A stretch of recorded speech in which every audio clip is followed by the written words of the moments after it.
Hola a todos, mi nombre es Magdiel Telles, soy estudiante del primer año de profesorado en enseñanza media de filosofía en la Universidad Rafael Andívar y el día de hoy les voy a compartir mis aprendizajes obtenidos en el curso de filosofía antigua. Y hoy quiero hablarles sobre algo que aunque nació hace más de 2000 años, sigue presente aún en nuestra vida cotidiana, lo que es la filosofía antigua. Para mí, la filosofía antigua, ¿verdad? Es lo que trata de la búsqueda del sentido del mundo y del ser humano. Es el momento en que las personas comenzaron a preguntarse no solo por qué ocurre en la naturaleza, sino también por qué ocurre. La filosofía nace, ¿verdad?, cuando el ser humano deja de aceptar las explicaciones tradicionales y empieza a razonar críticamente. La literatura antigua nos ha regalado relatos mitológicos, como la teogonía de Hesíodo y los ritos de Eleusis, que eran cultos, ¿verdad? Ritos, como bien lo dice, dedicados a la diosa Deméter.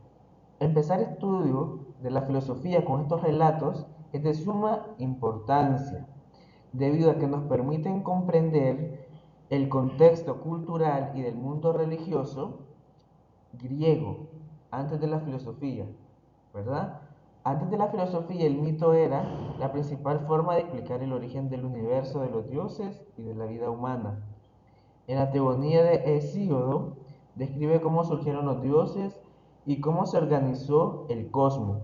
Estos relatos, ¿verdad?, no eran simples historias fantásticas, representaban la manera en que los antiguos griegos entendían la realidad. Los ritos de Eleusis, por ejemplo, estaban relacionados con la vida, la muerte y la esperanza de la renovación espiritual. Sin embargo, llega un momento en que algunos pensadores comienzan a buscar las respuestas racionales, y es ahí donde aparecen los filósofos milesios, como tales Anaximandro y Anaxímenes. Tales afirmaba que el agua era el principio fundamental de la realidad, porque observaba que la vida dependía de ella. Por otro lado, Anaximandro propuso el apeirón, lo infinito o lo determinado o indeterminado, como el origen de todo. Y Anaxímenes sostiene o sostuvo que el aire era el elemento básico del universo. Lo importante de estos filósofos no fue únicamente la respuesta que dieron, sino el cambio de la mentalidad que representaron. Por primera vez en ese momento se intenta o se intentó explicar el universo mediante la observación y la razón, y no solamente por medio del mito. Además, ¿verdad?, de las teogonías, debo destacar que el trasfondo de los presocráticos fue también el mito de poetas como Homero, Hesíodo y tragediógrafos como Eurípides, quien en su obra Las Bacantes nos pone en contacto, ¿no?, con el lado irracional y emocional del ser humano. En esta tragedia de Las Bacantes aparece Dionisio, dios del vino y del éxtasis, mostrando cómo las pasiones pueden romper el orden racional. Esto nos recuerda que la cultura griega no solo valoraba la razón, sino también las emociones, el misterio y la experiencia, teniéndose en cuenta, ¿verdad?, la experiencia religiosa.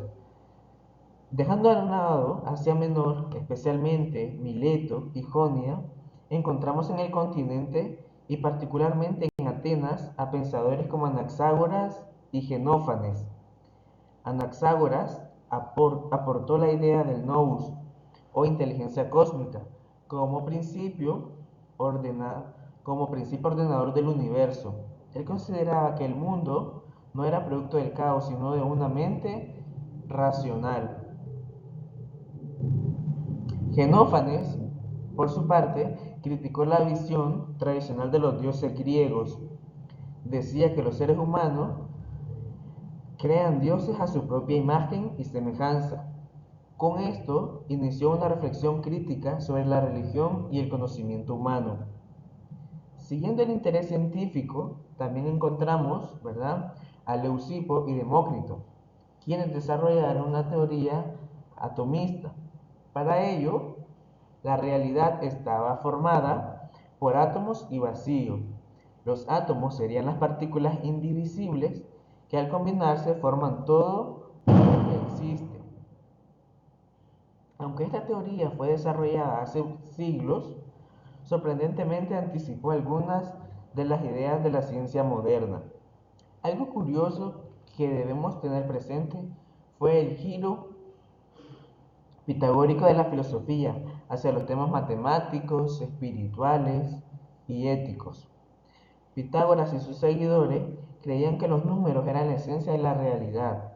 Para ellos, el universo tenía armonía y orden matemático. Además, defendían la inmortalidad del alma y ciertas normas de vida basadas en la disciplina y la purificación espiritual. No debemos olvidar también la gran polémica entre Heráclito y Parménides respecto al movimiento y la quietud. Heráclito afirmaba que todo cambia constantemente y su famosa frase, nadie se baña dos veces en el mismo río.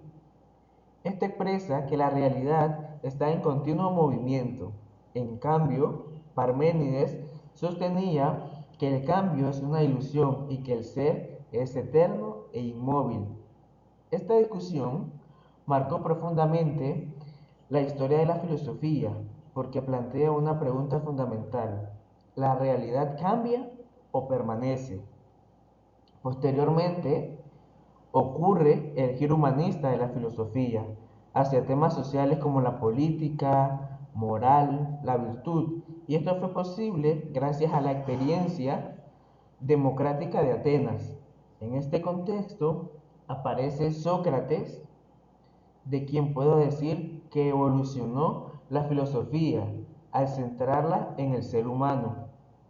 Sócrates no escribió libros, pero enseñaba dialogando en las plazas públicas, ¿verdad? Y su método consistía en hacer preguntas para ayudar a las personas a descubrir la verdad por sí misma. Él sostenía que el conocimiento y la virtud estaban relacionados y que una vida sin reflexión no vale la pena ser vivida. Y entre los asuntos políticos también surgieron leyes y constituciones. Una de las más destacadas fue la del espartano Licurgo, quien organizó a la Cedemonia mediante leyes estrictas, orientadas a la disciplina, el orden militar y el bien colectivo. La llamada Gran Retra influye, ¿verdad?, posteriormente en el pensamiento político griego. Teniendo presente esta inspiración, Platón propone o propuso en su obra La República un modelo de ideal de sociedad. En este libro se destaca la idea del filósofo gobernante. Platón pensaba que quienes gobiernan deben ser las personas sabias y virtuosas, capaces de buscar el bien común y no únicamente el poder personal. Además de los asuntos políticos, Platón reflexiona sobre el alma y en su diálogo El Fedón presenta argumentos sobre la inmoralidad del alma, afirmando que el alma pertenece al mundo inteligible y sobrevive después de la muerte del cuerpo. Para Platón, filosofar era prepararse para la muerte y para la contemplación de la verdad. El gran Aristóteles, por otra parte, nos dice en su Metafísica que el hombre desea saber por naturaleza. Y esta idea parece muy importante porque muestra que la curiosidad es parte esencial del ser humano.